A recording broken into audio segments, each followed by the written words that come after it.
Have fun. Just, I think that's one thing we do. We don't get to paddle as much anymore sometimes because we're working, but when we do, we have fun, and hopefully when we work, we have fun, and when we go out and deal with people and go to shows, whatever we do, that's what we try to do.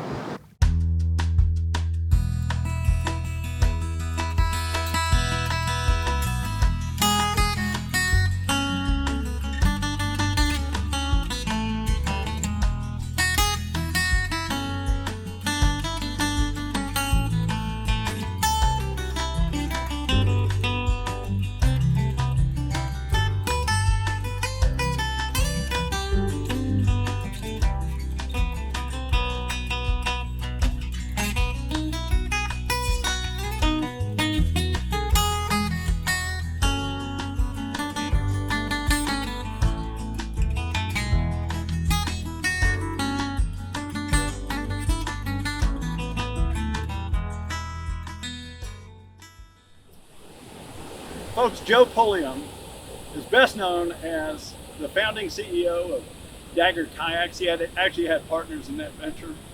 He's a lifelong paddler. He's in retirement years like I am. He paddled years before Dagger. He's still paddling. And a lot of this discussion is going to be about those Dagger years and how formative Joe's role was for the sport of whitewater paddling in general. But Joe, here we are on the banks of the Chattooga River. We're at Woodall Shoals Rapid, one of your favorite rapids. I understand you have both good and bad memories here. Yeah, I've had some fun. But you had explained to me earlier that some of your passion for what has followed in life started right here on the Chattooga. So take us back to your earliest experiences on the Chattooga, how they were formative, what led up to that, and where you went from there. Well, I came to Clemson, which is 30 miles away, in 1973 as a freshman with a 15-foot Grumman canoe strapped to the top. So I had a little bit of experience in paddling before then.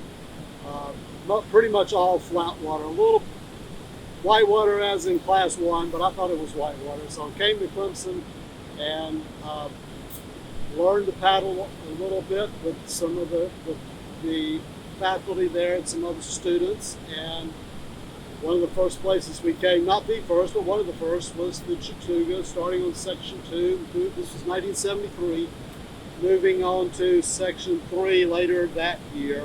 And then a lot of Section 3 trips that year, and then Section 4 started in 74 for me, and gosh, I've done, hundreds, lost count of how many trips over the years. Just such a special place for me.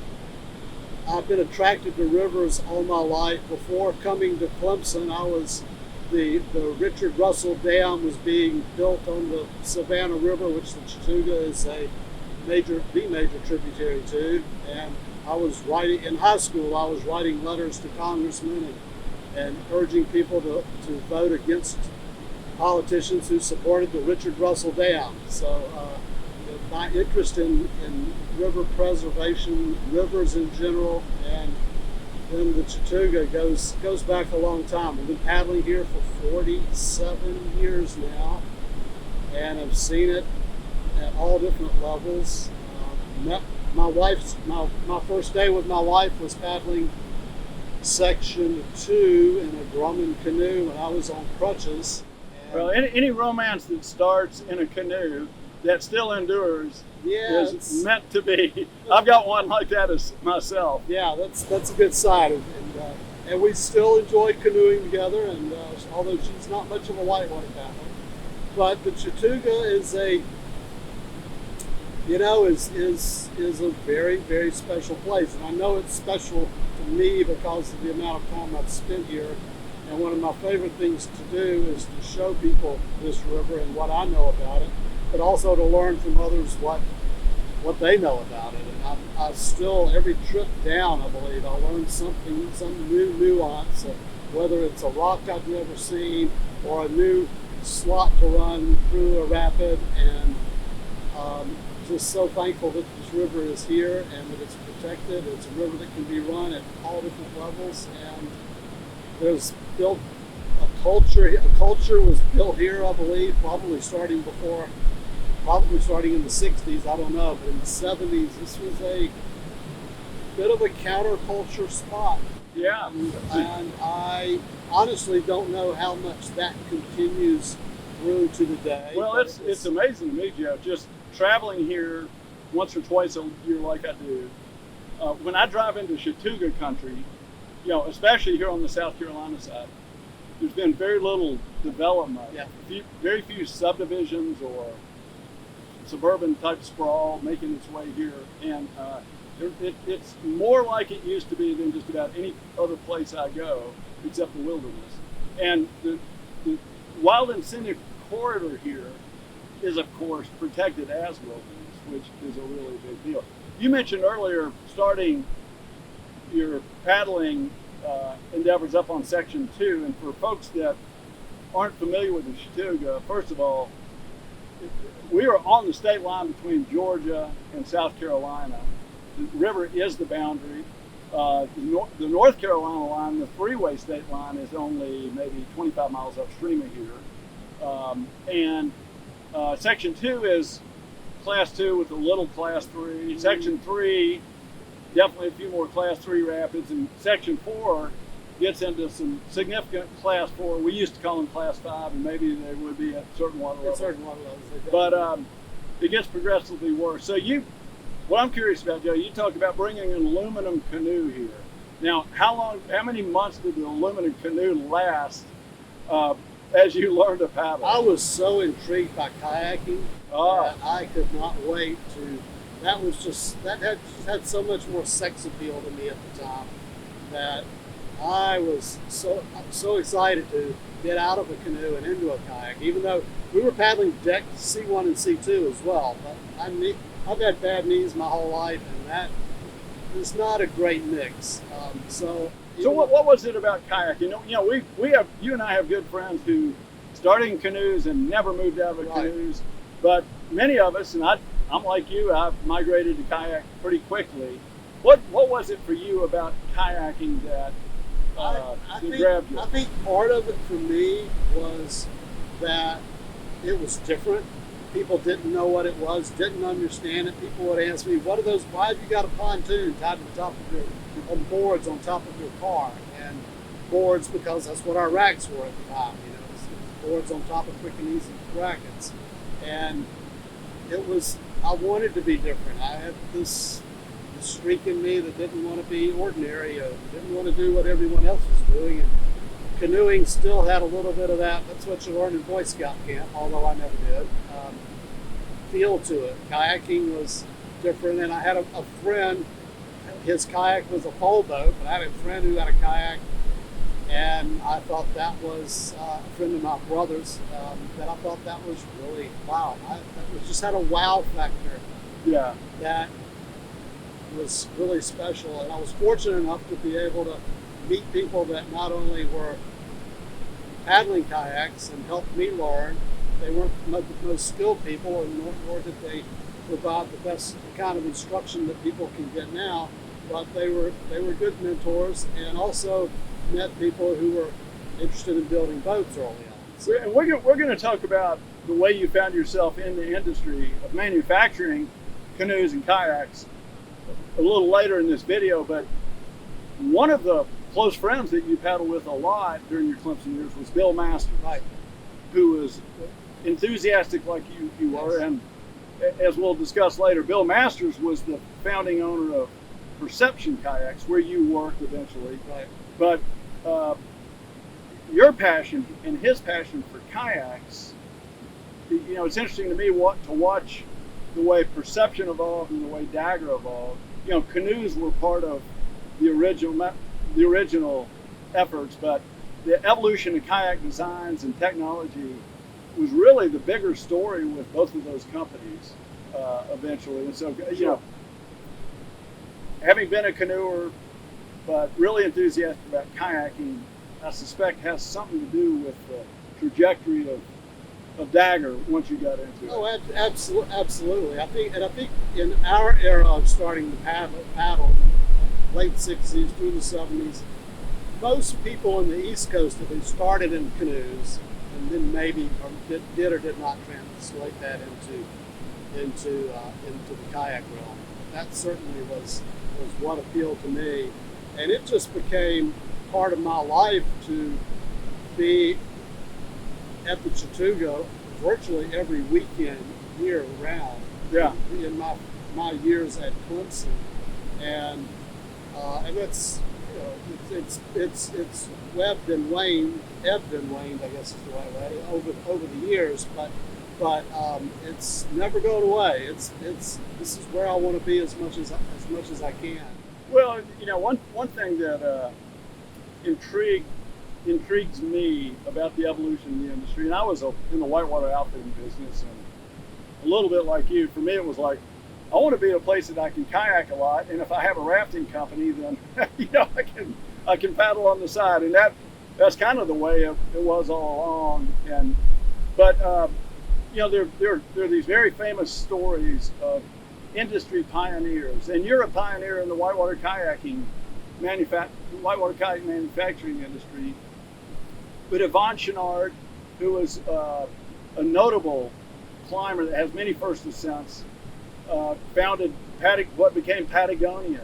But he started out making climbing gear, and over time it transformed into apparel. Royal Robbins was a great first ascent climber, good friend of Yvon Chouinard. Same story, climber, friend of mine. Yeah. Went into manufacturing. You've had interactions with these folks, and Doug Tompkins was a cohort of theirs that founded North Face.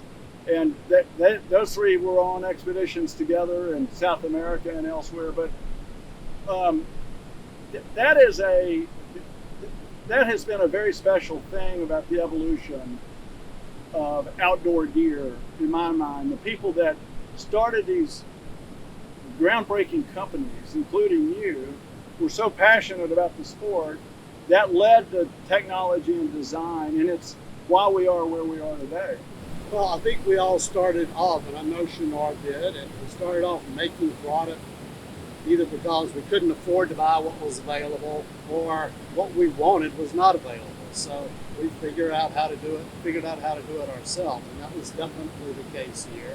And I think that spirit drove through every bit of my career. After my 3 years trying to be a banker, which didn't work out so well, I decided I tried the real world and didn't like it. So this was so much more easy to be passionate about because it involved people having fun, it involved me having fun, it involved rivers, which I'm extremely passionate about, and trying to improve the on-water experience. Early on, especially, it was for ourselves. What can we do to a boat? How can we lay up a boat that's going to last better? And can we seam it so that our seams don't split every weekend, and we have to repair it every week? And that evolved into boat shapes and into different types of manufacturing. And We'll focus on that yeah. a little later when we're gonna go to a different location and look at that. But so one other thing you have in common with the other people that we just talked about is that they develop their businesses with deep commitments to environmental duty and to conservation and preservation. And you've told me that resonated for you as you witnessed that. You said here that you were an avid conservationist before you ever became a kayaker, and you remain that way. You in your retirement years here, you have been active helping protect natural resources in the region, and we'll visit a place in this interview a little later today that has to do with that. But talk about how your being in the business enabled you to visit different places around the world and different parts of the U.S. and be exposed to all the specialness of rivers. Well, certainly early on, being able to manufacture kayaks was not as, and how to do it was not as well known as it is now. So we were able to expand. There weren't 20 manufacturers in Europe and 6 in Australia and 15 in China, etc. at the time. I've got a good friend who's making boats in Santiago, Chile. That wasn't the case then. So we were able to expand both the Perception and Dagger brands internationally early on. So I did a lot of traveling to do that. I visited a lot of places. And one of the beauties of doing so was meeting people, and most of the people I dealt with were also interested in kayaking and interested in rivers. And so these were not trips where we just talked about business per se. We almost always added extra time to our trips to Europe to go to. They wanted to show me their rivers. Just when they would come here, I'd bring them to the Chattooga. And we also were able to, and we were profitable enough that we could work in boat design trips to the Food. Did we really need to go to the Food to try out these boats? Yeah, I think we did. I saw you on boat design trips to the Ocoee on a lot of weekends. Back in the early 80s. We did a lot of traveling for boat design trips and sales. I've done a sales trip in Ecuador, and I've been able to paddle a lot of places around the world. One thing I was really, really proud of and really enjoyed was for 6 or 8 straight years, spending 2 weeks every summer in Japan. We did a lot of business in Japan. Our Japanese distributor was a great friend, became by far our biggest customer at Dagger for many years. And we went there every year and taught canoeing and kayaking, and that instruction really didn't exist at any significant level. So we were able to pass on a lot of knowledge, a lot of skills there, make a lot of friends, and those were special, really special times. So what would you say about how river protection ethic, the honoring of natural waterways and recreational rivers compares in the U.S. to those other places? I mean, have we done okay, or? Yeah, we've done okay. That's about as good as I think you could say. Unfortunately, I've seen a lot of degradation. Japan, boy, their rivers, they've got a lot of snow and rainfall, a lot of gradient because they have a lot of mountains, a lot of beautiful rivers, but a lot of them are dams. A lot of them are converted for flooding rice fields and the like. So it's really not much different from here, where we dammed ours up for power and polluted them. Are we doing okay? Yeah. Are we doing good? I don't know that we are. Who is? Maybe Costa Rica might be a good example off the top of my head. You mentioned Doug Tompkins. He and his wife did some incredible things in Chile. And those guys, we for years looked at Patagonia as being, such an example of combining business and the passion for the sports that the business related to, and conservation of the resources that those sports depended on. They provided a great model, and really fortunate to have been able to spend time talking to a lot of people there about that, and use that as a model in so many ways for what my life was like and what Dagger became, and then of course Chouinard writes, let my people go surfing, and it was like, wow, he's written it all down. This is great. This is what I've tried to do. Yeah. Sometimes successfully, sometimes less so, but it's really good role models with some of the other outdoor businesses, particularly the ones you mentioned. So, throughout your business career, hardly a month would go by, let me say, that you didn't find yourself in a kayak on a river. I'm just guessing. Is that pretty much true? Yeah, pretty much true. And so here you are, what, 3 years removed from Yeah, your 3 career years into days. retirement. And your last stint was with Jackson Kayak. But so it's interesting that you've worked for Perception, Dagger, and Jackson, three of the very biggest names in the industry worldwide. But now you're in retirement years, and you've carried this paddling passion forward. You're about my age. You're 65?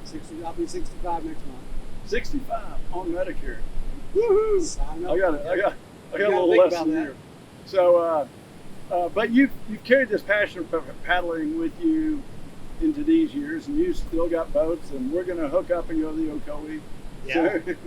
So, and hang out with some old friends there. Some old Dagger So friends. the common thread has been paddling, and is the passion still there? Yeah, it is. And you know, if my health were what it was, if my strength were what and some of it's related to paddling. You know, bad ears, bad shoulders. Yeah. Some of it was related to age and other issues. You know, it's hard for me to carry boats down.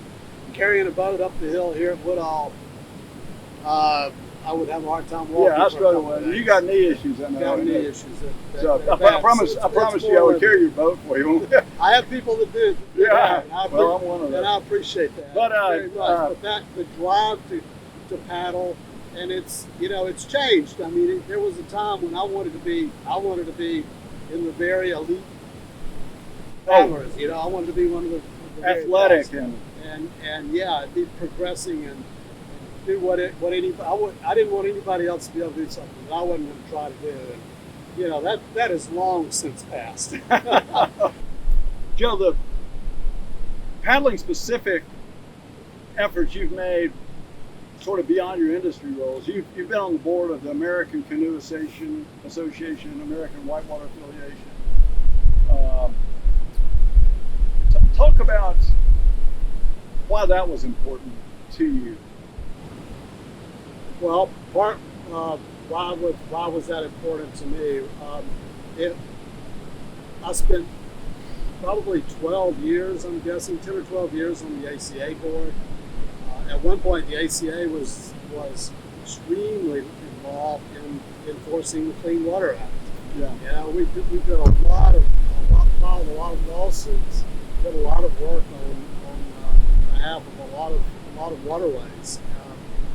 The ACA is involved in instruction, safety. Safety has been something I've put a lot of energy into, and ACA has been a big leader there. Both ACA and American Whitewater. I was not as involved with AW as I was the ACA, but was on their board for a number of years, and wonderful organization. Their focus is solely whitewater, where ACA is a little broader, and ACA American Whitewater. You know, they sort of hit the. If you're a whitewater paddler, they hit the buttons. You know, they're working on the issues that really directly affect us, whether it's work releases from dam relicensing to access points and water quality issues. They really focus. So those organizations do tremendous things, and if I had anything to offer to help them along, I thought that's part of my obligation to be involved in that and to do what I can. And not just obligation. I enjoyed it. It's great. Hope to be more involved in the future. Well, my experience is a little like yours, I think. When I started paddling, I came to Chattooga, and of course I was 18 the first time I came here. I was 17, yeah. And it's easy to take a place like this for granted because it was here before we grew into it, but I think what you and I have both seen is that places like this can be lost. And so for people that care about the sport like you do, being involved, active, supportive of these efforts and organizations is really important. Joe, before we move on to another place physically to continue the interview, Woodall Shoals behind us. that spot right there, that drop, that ledge, is a really famous place, kind of notorious historically. Big hole. Especially back in the 70s and 80s when you and I were learning to paddle. So talk about your experiences at this rapid. Well, this rapid wasn't even rated when the Forest Service put their little brochure out about the river in those days. It was considered unrunnable, but of course it's been run many times. The best story I think I have, though, is not actually of the Notorious hole there, but it's being here with Chris Spies at 10 feet, maybe a little higher, and maybe a little lower, we're not sure. And we came here, and the normal run's on the left, so we started looking that way, got out. You're talking about the high water. Right, and that was scary looking. I've run that at 4, 5, 6 feet, and that's a good run. It was totally different. And folks, there's a channel that is off the screen that is dry today, but when the water comes up, it flows down that alternate channel. So the normal run, this hole was really not even there, it was not even significant. I got stuck in the big one just downstream. Could not, Chris had already run it. He's sitting in the eddy below. Super scary, rods floating under me as I'm trying to get out of the hole. Eventually the skirt blows, the boat fills up with water. I've tried so hard to get to speed, but I could not get myself in that eddy. Yeah. And that was I'm in a boat full of water. That was the only eddy for a long ways. I stayed with the boat, still trying to paddle to it, find an eddy, trying to paddle to shore until shortly above 7 foot. Bailed. The boat washes down a little further, gets wrapped around a tree, lose my paddle, which ended up below 5 falls, broken in half, and I get out, Speed runs 7 foot, he swims, loses his paddle, and we end up walking out and eventually finding each other in the woods. What a great story. It was an interesting day. And you didn't walk out after dark. Did not, well, we could add that in to make it a better story. No, you guys always tell the truth on this story. Well, Joe, that's great. It's great to get this interview rolling. We're going to pick it up in another location, and so we'll move on from here. Thanks so much. So Joe, we've made our way to 12 Mile Creek, 12 Mile River, just north outside of Clemson, right? Yeah, we're about an hour from the Chattooga now. And fairly close to Greenville, most of the way back to Greenville. And 12 Mile Creek is a really important place to you for numerous reasons. One is it's the subject of some efforts you've put toward in environmental causes, and talk about a couple of those. Well, this river was heavily polluted primarily, I believe, in the 60s and 70s by a facility upstream that was dumping PCBs into a feeder creek. And so this water was in really bad condition, and there were 3 dams on the river, one of which was right here where we are. It was called Woodside 2. Yeah, and here's a picture of that dam. It was maybe 40 feet high as a guess. It's kind of a neat structure. We would have picnics on it, etc. Concrete, it looks like. It was a stone. mixture. You can see there was wood top pieces here, and some of that was gone by this time. And the silt buildup behind the dams was where a lot of the concentration of the PCBs were. So anyhow, it was a big remediation project to get the dams taken out and get the PCBs cleaned up. And there were a lot of people involved in it. There was a lot of money involved in it that came from the successive buyer of that company. And that cleanup was in which years? This happened probably, this is 2020, in the 2000s. Yeah. Yeah, in that era was when the dam. And you were an advocate. You helped organize. I was deeply involved in it. I would not say I was the leader of anything, but I was very actively involved. These things are a team effort. There were a lot of people involved. A gentleman named Larry Dick lives about a half mile from here on the river. I'll give more credit to Larry than anybody for making this happen. We got 2 of the dams taken out, and it opened up about almost 2 miles of class 2+ whitewater. that flows at a reasonable level a significant part of the year. So it's a quality resource. Yeah, And if you live in Greenville or Yeah, especially Clemson, it's in very high, close and by. in high water, it gets to be a really sweet short run that you can do after work. So in the days of the dams, the Woodside 2 was right down here. So you guys would put in somewhere right below us here. The very first time I was in a kayak, it was right here. Bill Masters. I was in either a C1 or a C2, which I had been learning to paddle in. Well, which was it? What's that? C1 or C2? Don't remember. Just don't remember. But Bill had a kayak, and he let me use his kayak right here, and it felt really good right off the start. The next day, I borrowed a kayak from a friend, John Stevenson, if I remember the name correctly, and proceeded downstream, which we'll see in a bit, and had a little incident with it. So Joe, we've made our way downstream here to the site of a famous incident. It was famous in your mind. It's not very famous. I was by myself, borrowed a kayak, and paddled down here. Knew the stretch of river from having been down it a good bit, but did not know anything about paddling a kayak. And somehow managed to pin the kayak totally sideways onto that bridge column. And I don't think the water was real high, so I'm not really even sure how I did it, but I did. Well, now you were paddling it when I was paddling the boat. I ended up your classic cockpit upstream, and not that much water pressure, so I easily got out. But the boat stayed there and wrapped. We hadn't talked much about your family, your wife Lucy. Yeah. You got two kids. Two kids, Anna and Thomas, and a son-in-law and a grandson. And Granddaughter, excuse me.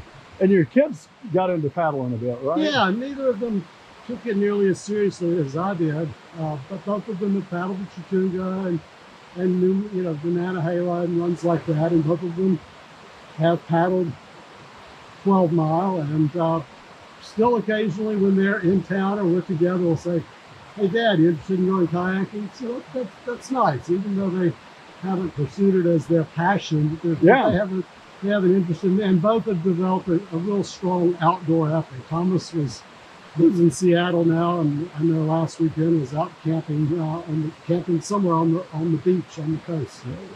This was the backwater of the second dam. Yes. And you can see that the rocks are brown a bit and all, and so this rapid was not exposed until about 10 years ago. Yeah, this is all underwater. I'm bad with dates, but somewhere between 10 and 15 years. And one of the outcomes of y'all's efforts to get these dams removed and the place cleaned up was this nice park that has been built just in the past couple of years right here. And it includes an access site and great place to hang out. What a way to honor the protection effort. Yeah, this is really nice. This is actually the first time I've seen this in Swedish forms. This is great. So we're going to pack up from here and we're going to go talk about boat manufacturing. Yeah, we're just going to go maybe 10 miles.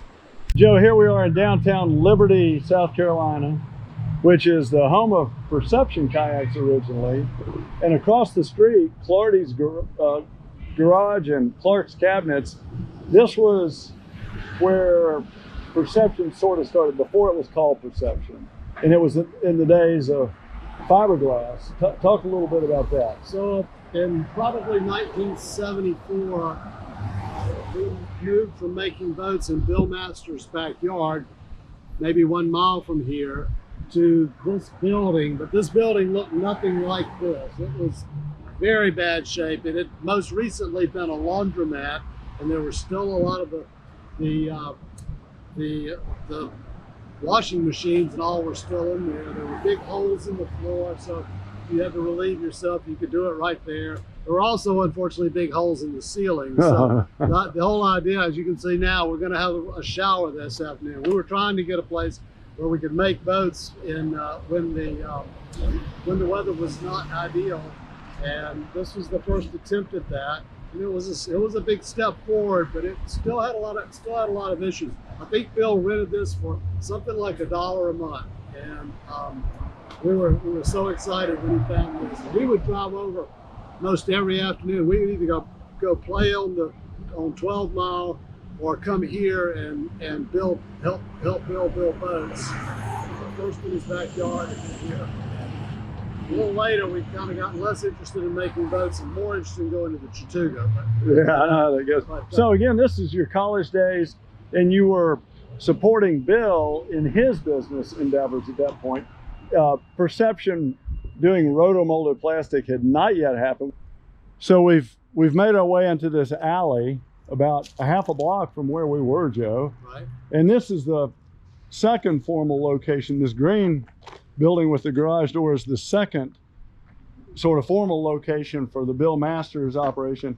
And it's still called Fiberglass Technologies at that point. It sort of morphed into being called Fiberglass Technology by that time, and a lot of boats were made in this little building. But the good thing about this building was it had a garage door, there was a little office inside, it had a roof that didn't leak, and this is where Perception became a legitimate business, is in this little facility. And you were still working part-time, supporting Bill? I had less involvement by this time. Because you were getting serious about college and career. I went and tried to be a banker for a few years and found out that didn't work. And so I never spent I spent a lot of time here.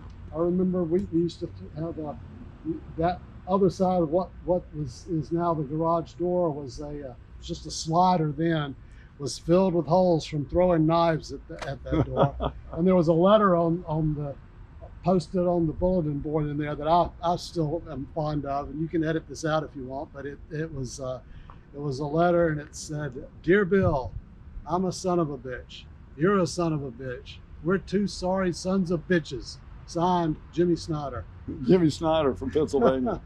Well, the second kayak I ever owned, I bought it in 1975, was one of those fiberglass technology boats built, I believe, in this building. 75 was about the year this building came into life. And I drove over here from Chattanooga, and Bill Masters and a couple other guys met me in one of the storefronts within a block of here. And I remember, the reason it was my second boat is the first boat I owned was one of those original yellow holoforms that cracked almost immediately. Well, it cracked within a couple months, and $129 it cost. Yeah, they were what was called CL50 or 50% crosslink. Right. And that didn't work so well. Yeah.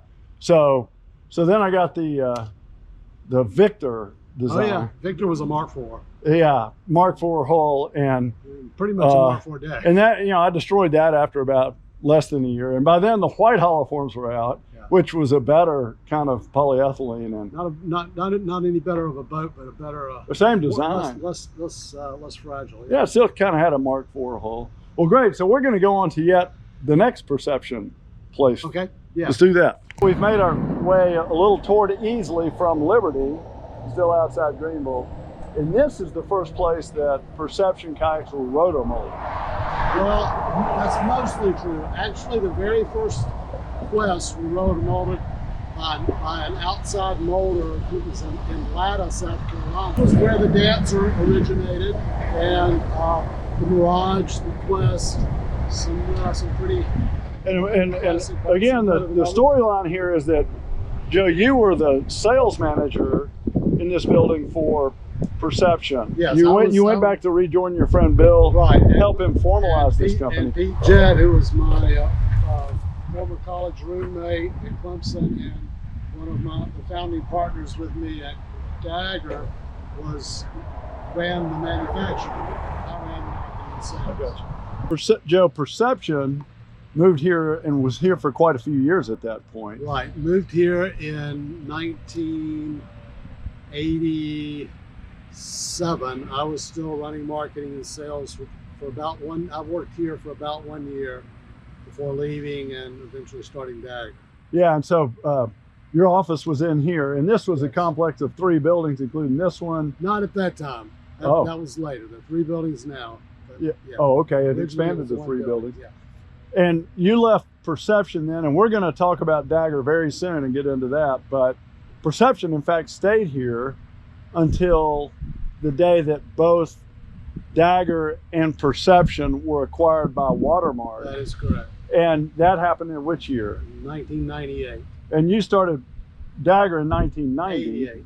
88. Right. So we're gonna sit down next and get into a little detail about the whole Dagger story, which is really the main chapter of your business life. Sure. For sure. So let's do that. But interesting to follow the progression of your work with perception up to this point, so we can jump to we Dagger came next. full circle from competing against perception for quite a few years, and then being back together, and eventually the Dagger boats again, starting in about 2001 or 2002, were made here, and we had about 25 people move from Tennessee to work here, including Marc Hunt.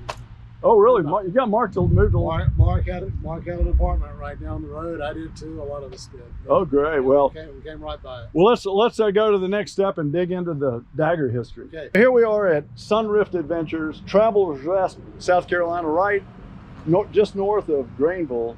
Sunrift is a significant outfitter of whitewater boats, including Dagger designs, and they sold Perception back in the day, whitewater boats. So you got to know Sunrift ownership very well, and the staff here. And what better place to sort of wrap up our interview and discussion of your evolution of Dagger Kayak. So why don't we walk up here and have a seat, and we'll get into that. The folks here at Sunrift were awesome to allow us to use the front of their store. They had a few Dagger boats stashed away, more than we were guessing they would. And there's some old designs here and some newer ones. And so we're going to get into Dagger, but let's just go ahead and remind folks on the front end that you worked for Perception for a while, and you were staff there. Bill Masters was the founder of Perception, and he was the visionary, and he created that. And in many ways, you wouldn't be here today having this conversation were it not for Bill Masters. I think that's totally true. Yeah.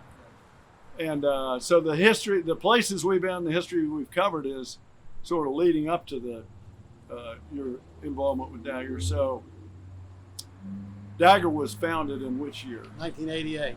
1988 was the first year Dagger. You had partners. Let me ask you to talk about the founding, starting from the standpoint of why was it important for you and your partners to own a company instead of like going to work for some other kayak manufacturer, or going back to banking, or you have a master's degree in environmental science, why not pursue that field? Well, I probably would have gone back and finished my master's degree. Oh, you didn't finish? Yes, in environmental sciences, had I not done this. But there weren't. I had left Perception, so going back, working there was not an option. That's not what I wanted to do. There weren't other kayak companies. There weren't really other paddle sports companies of significance. I was offered jobs by, the companies that existed at the time, but they were, I won't even name them because some of these people are still around. Those companies are long gone. And there just weren't many opportunities, was the reality. And that was really true. Pete Jett was selling Chevrolets. Roy Gwynn had been part of Blue Hole, which was going under, and Steve was eking out a living making. Steve Scarborough, was eking out a living making wooden paddles in Chattooga. So it's not like any of us gave up some great opportunity. I mean, none of us wanted a real job. But you all had passion for whitewater. We all had passion for whitewater. We all had been in this business. We all had knowledge and experience, and wanted to stay in this business. So we're like, okay, let's start a new company. And so you chose the name Dagger. You pointed to that beautiful Dagger paddle there, which is actually in awesome condition right there. Yeah. And Steve, in fact, was building paddles under that brand before you guys ever thought about making boats. And that brand name goes back to, I could tell more of the story, and I don't know all of the story, although it dates back to Keith Backlund and Drew Hunter, another slalom racer from the early 70s. And Keith was a paddle maker. Very, very skilled paddler, and most all wooden paddle makers in this country owe what they what they're doing to what Keith did. Yeah. Right, Keith Backlund. Yeah. And so we used we had a meeting at Pete's house, and we decided to do this company. We're like, well, what are we going to call it? And we certainly didn't want to call it, name it after any one of us. And we thought, we could call it Dagger, and why would we do that? Well, it turned out the reason we did that is not so much from the marketing value, because Dagger was really regional. This was a regional kayak paddle company, quite small, but they had established credit with a number of entities, and we basically piggybacked on some credit history that the Dagger Paddle Company had to leverage ourselves to not any loans, but to be able to have credit references when we signed up with anything from plastics companies to W.W. Granger for supplies and whatever. We could put Dagger, and it was a little bit of a fudge. Well, you look for every edge you can. We need it. So you got 4 investors: Steve Scarborough, Joe Pulliam, Pete Jett, and Roy Gwynn. Yeah. Equal ownership. Not exactly. Actually, the deal, quite honestly, was that they wanted me to be the president of it, the leader of it, and I said, well, you go do that. I want a little more stock, because I really wasn't anxious to do that. But that's the way it worked out. And I said, well, we paid ourselves all the same, which pretty much didn't matter, because we didn't pay ourselves anything for a long time. $5 an hour. It was nothing literally nothing for months. Right, and you guys invested a total of how many dollars? We invested a total of $40,000 initially. We each came up with $10,000 by hook or by crook. And then you went and got a big loan from a bank, right? Well, yeah, you can say that. I had the door slammed in my face quite a few times, and finally with the Bank of Roane County, which is our local bank, which is very conservative, the last one that I thought we might have a chance to get with, but we were going everywhere. And the guy looked across the table at me. He had read my business plan. I talked to him, and he said, okay, we'll make you a $15,000 loan. 15. 15. 1 5. Right. 15. Which, okay, that was 1988. That still wasn't very much money, but it was $15,000. It was really important to us also, though, for credibility and for other credit references. Okay, so that was a big deal. To have a bank loan. Yeah, exactly. To have a bank loan. And so the loan officer said, okay, you said you had pledged your machinery as collateral, which was probably somewhat symbolic, but he said, we'll be out there tomorrow to take a look at it. Well, the truth was that machinery didn't exist, except fortunately we had bought a lot of the materials that we were going to use. So I came back, I said, okay, the good news is we got a loan. Bad news is we got to build an oven before tomorrow. So we stayed up all night, and we had already started cutting. And our first employee, Dick Connor, who didn't get paid anything also, but ended up with a stock interest in the company. We ended up staying all night, cutting materials, trying to make this thing look like something. And basically by the next day, we had a box that if you pushed on it very hard, it might have fallen over, but it was a box, and it had a blower sitting on the top of it. And, bankers aren't always the smartest of people. We got away with it. So you got the loan. We got a $15,000 and that was your capitalization in a year that you turned out 500 beautiful from original design canoes. Starting in March of 1988, we moved into an empty building, built machinery, designed molds, ordered all the parts, everything, and we started delivering boats in late May. Put the first boat in the water on May 20th. It was the Caper, and delivered boats that month. Our first boat deliveries went to the West Coast, and then the second group went to NOC. And that year we did 3 designs and sold almost exactly 500 boats. Yeah, and then kayaks came the next year. Kayaks actually were pretty much 2 years into it. It was like the end of 1989, beginning of 1990. Right. Actually, I think it was 1990 when we did kayaks. The first being the Response. And I bought one that first year. Yeah. And I wore it out. And one thing that in the response, the canoes were also done this way, but the response may have, I don't know, was arguably, I won't make a claim here, but it certainly was one of the very first, if not the first, totally CAD designed kayaks. It was and it CAD was being computer aided design, and Steve was designing these boats on a very slow computer that would sit and run all night to spit these numbers out. From that, he would form paper templates that then got cut out into wood and made wood strippers. And those boats, those first canoes, were not tested at all on the water before we did them. The response was tested briefly at the dip at NOC, on the tuck near NOC with Chris Spius and me, and Gordon Grant and Susan happened to be there with their kids, and they got it. So he said, well, we thought we were going somewhere where nobody would see us. Yeah. And there's Gordon Grant, who's a great paddler, instructor, slalom racer, hero type.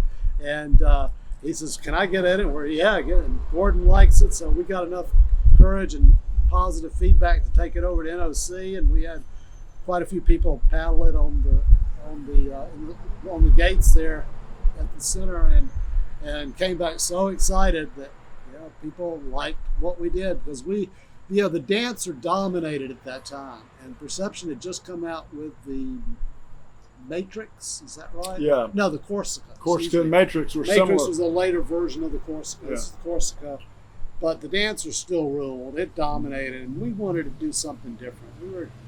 We did, and it had its pluses and minuses, but it made a real mark, and got us on a good track. And money was really tight getting through that first winter.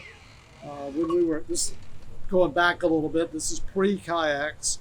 For example, we ran out of money in the wintertime, and I had to get on the phone and pre-sell canoes to dealers who give them discounts that they would pay for them. And I sold them to a group of dealers in Arkansas and Missouri, and took off delivering a full load of boats on a big trailer, delivering them myself. Hit an icy patch about 30 minutes after I've left the plant, up on the Cumberland Plateau. Looked out in my window and saw the trailer trying to pass the truck, and there was construction at the site and cars all around me, and I could do nothing but steer into it, trying to keep the trailer in line. And steering into it meant hitting these little orange and white cones that were used for the construction site, and I was pinging those, bing, bing, bing, and pulled over. My heart was just pounding. Pulled over, and it's like, all right, got to get my breath. How much damage did I do? And I looked at the truck, and the front end was bashed in a bit, and one of the headlights was broken, and boats all looked okay, but so I didn't know whether to keep going or to go back. And I said, well, if I go back, I don't know if we can stay in business. So I kept going, and I delivered those boats, and every one I delivered, I had to pull orange and white bits of plastic out of the deck plates in the canoes before I gave them to the dealers. Well, luckily you still had boats to turn into revenues that week. I well could have lost that trailer on that, and I don't know if we would have survived. So Joe, there's an array of designs here behind us, and there are some older designs and some new. Matter of fact, the very newest design that Dagger has is the Rewind, and one of the older ones is the Free Fall, right next to it. And there's an outburst, a rare, coveted outburst on the end. Very coveted. And we'll let folks know that you no longer have an interest in the company. Right. You sold in after 1998. Yeah, 98. So you've been away from Dagger. Well, we sold it in 1998. I continued to work for the parent company for another 7 years. Right. But that's still a long time ago, right? So evolution of design. You've talked about how you guys always had more designs in your mind than you had capital and space to produce. So it was always the spirit of the company, the culture of the company was improve designs, get to the next great design, and innovate. Yeah, and I think we were able to do that so quickly and really change the market, the whole landscape of the market by introducing a lot of boats and doing so really quickly. Coming up with the funding to do that was really more of a challenge than coming up with a design. Steve could get designs really close to right or exactly right, right off the bat. We were talking about the Free Fall, which is one of the most influential boats I think we did for a number of reasons. The only testing we did on that boat was me paddling it. It was paddling a wood strip prototype on the lake across from the plant and deciding to build up the sides and build up the volume in the stern, and bam, we were off to production. So we were able to come out with a lot more boats really quickly and really good boats. And Free Fall also was interesting to me in that it was the first boat ever to be made with in multicolors that I'm aware of. Multicolors meaning defined patterns. Doing a mix of colors is pretty easy, but having any kind of swirls or anything that wasn't just a total mix was something brand new. No one had ever. And you done can that. see in these newer boats that they've taken that forward into newer levels with that, and it's really cool. Well, I think if you look at the Outburst down there that was done 20 years ago, it's probably a step further than any of these. But doing that on a production basis, that kind of detail is pretty hard. Another thing about the Free Fall that was really, a couple of other things were really significant. One is that cockpit was revolutionarily large for its time. Right. And that was a big safety feature. Yeah, to allow people to exit. Yeah, prior to that, all cockpits were basically the size of this slalom boat that we have. Right. They were really small, and going to a significantly larger cockpit, and then they continued to grow as you see here. That cockpit looks small. Which is now. about safety, and there are other ways that you guys innovated and other manufacturers innovated to improve safety in the design, so that these boats would be more structurally. Some of it was moving towards a more European model with the bulkhead foot braces, for example. Right. Instead of Yakima pegs, you or got pegs, a full bulkhead. Right, full bulkhead. That was being done in Europe. It's not innovative to us, but Europe led the way there. I think we led the way in a lot of ways on boat designs, but in terms of that, that's something we adopted from there. And so here's a slalom racing kayak, the Predator. Yeah. And it's not a plastic boat. All the popular recreation canoes it's a and kayaks. reinforced plastic boat. Well, yeah, we call it Fiberglass composite. reinforced plastic. It's a very different Yes. manufacturing process, and it's designed just for slalom racing. I mean, this is not a boat you would see many people. No, we probably sold 50 of those boats. 50. And wild guess. And talk about why going to composites and doing slalom racing kayaks was a thing. When I saw Dagger was doing it, it took me off guard. It was like, oh, I thought everybody was going toward recreational and playboating and stuff. But well, we wanted. We were doing. The company was doing well by this time financially. We were a successful company, and the future looked bright. And we did a lot of things on the environmental side that had nothing to do with making money. We did things on the paddling sports side that were not about making money, including doing composite boats. We made composite touring boats, but we started with composite slalom boats. We bought a business called Valley Mill Boats from Andy Bridge, and, right. and Andy came to move from the DC area down to Tennessee, and we built a separate building to house this, and it became our R&D facility as well as producing slalom boats. We have the Olympics coming up. We wanted to be part of that, and what better way to do it than build boats? And you told me this design, the Predator, is a Dagger design. Yeah, it was designed by Scott Shipley and Steve Scarborough. And it is the only American-designed slalom kayak ever to win a medal an Olympic Games. Yeah, I think that's true. It was till at least for a while. Yeah, and that whether or not that's still true, I don't know. But at the time, yeah, it was and it wasn't by an American. Scott is as wonderful of a slalom career as he had, did not medal in this boat in the Olympics, but later an Italian racer, Pierpaolo Ferrazzi, won an Olympic medal in it. It also won a lot of international races. Well, Scott won some World Cups. He did. Yeah, I mean that's Scott had a very successful career racing earlier boats, but then in this boat as well. So Dagger, as you said, became successful. There were some other people involved with Dagger.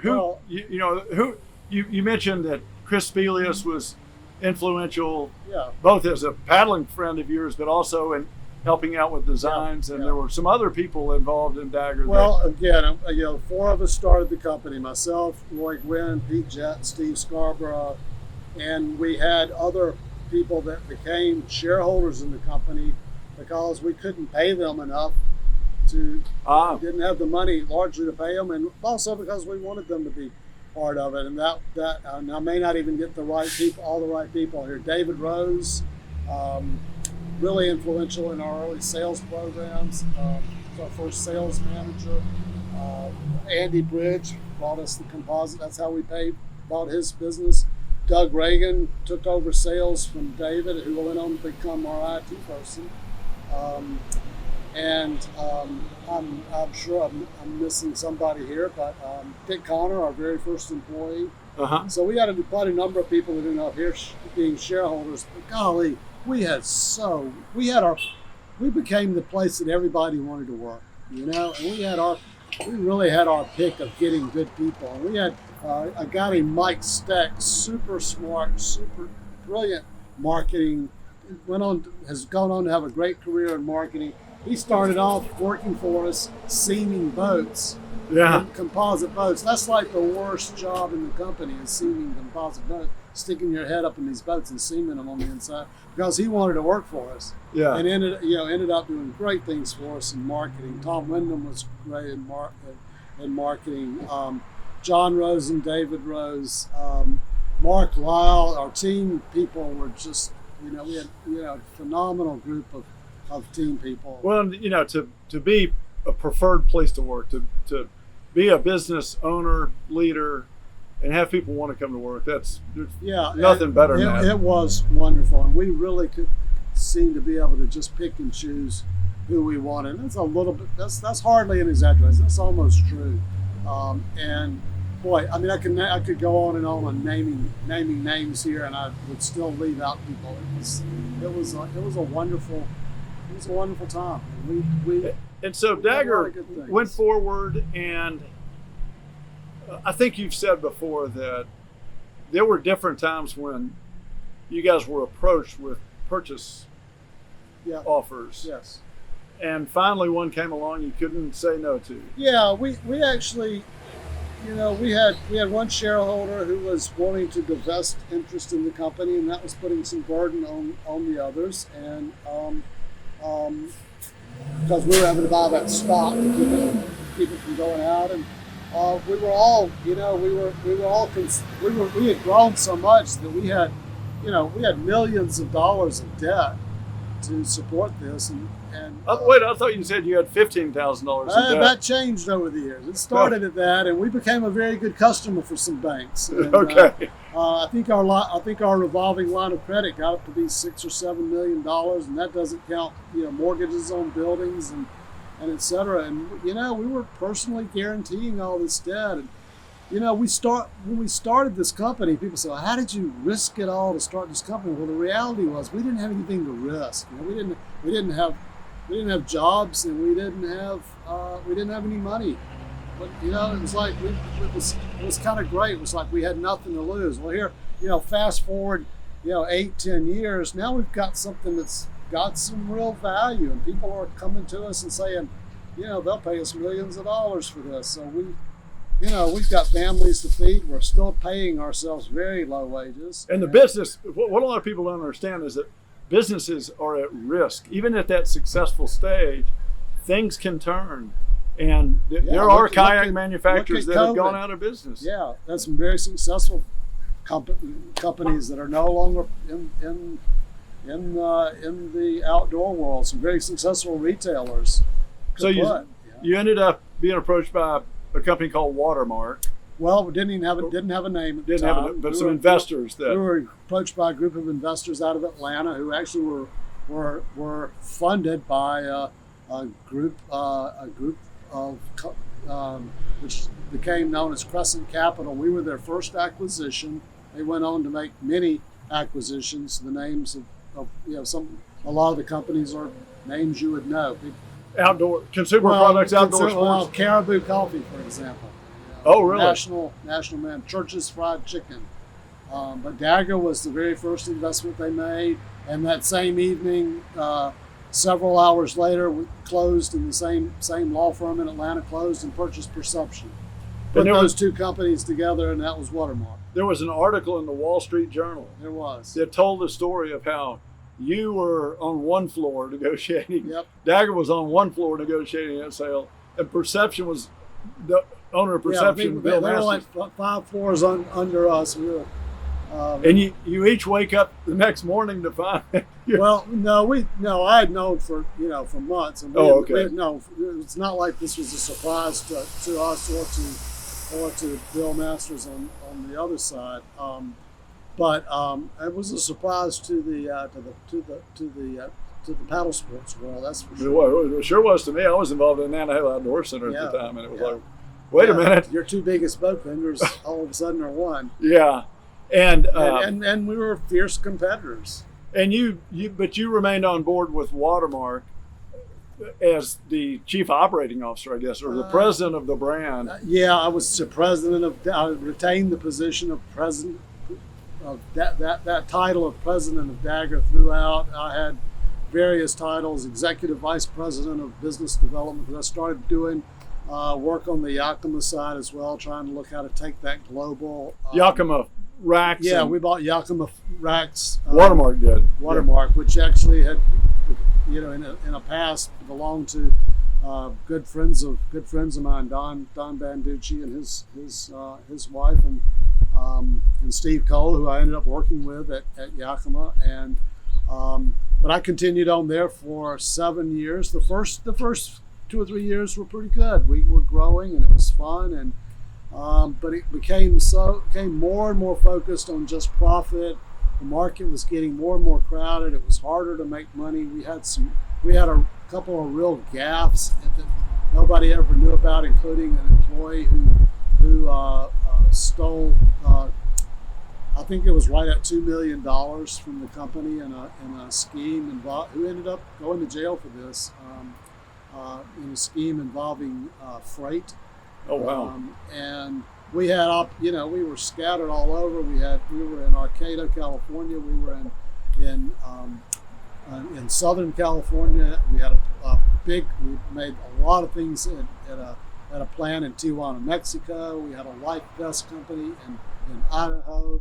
We had the business in Tennessee. We did shut that down and move it to where we visited earlier today in Easley, and combined the boat brands. But we were scattered all over the place. It was very complex. Things were not going well, and so in 2005, we were making an attempt to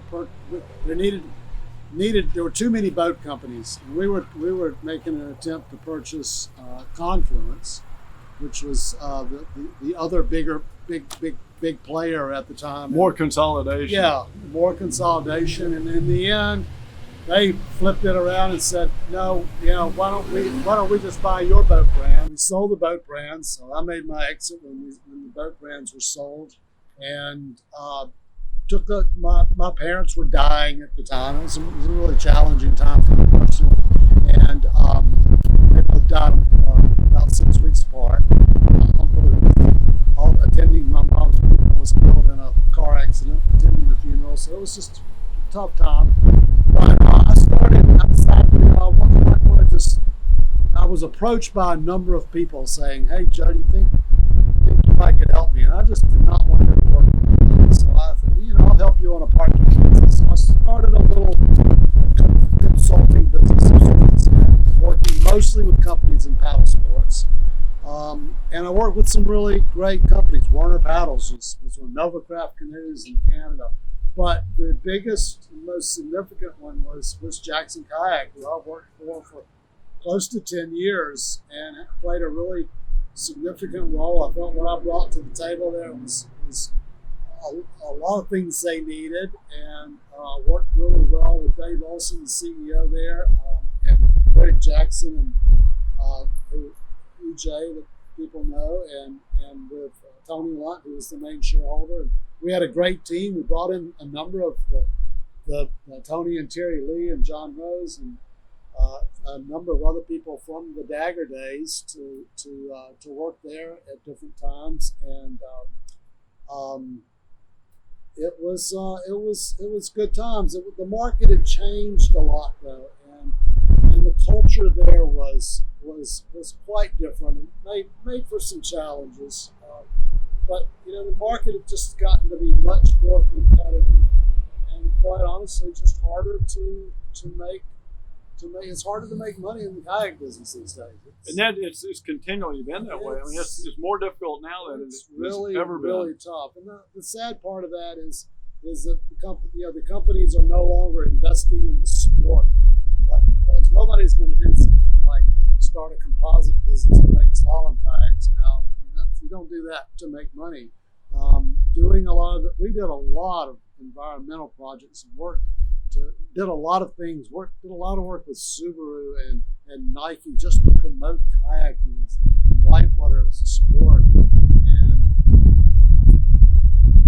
brought attention to our company and maybe helped our sales. But really, the focus of that was to make Whitewater kayaking more of less of an old guy, something you see people in grungy gear doing at put-ins